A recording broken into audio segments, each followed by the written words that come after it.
Timu ya athaki 17 a muthako wa gwithambira wa aria maikaiketie matuko na aria marari bũrũri-inĩ wa South Africa mashindano-inĩ ma thĩ nĩ hũndũkĩte na mũciĩ. Timu ĩno ĩrarĩkirie ĩrĩ namba 8 gatagatĩ ga timu 23 iria ciranyitire itemi.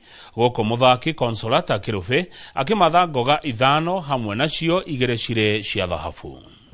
It's a good learning experience for us, and we are back here to make sure that now after this we're able to even get some more dedication and some more inspiration to actually do better in growing our sport. We learned a lot while we were there, and I'm sure for the next galas we're going to do even better.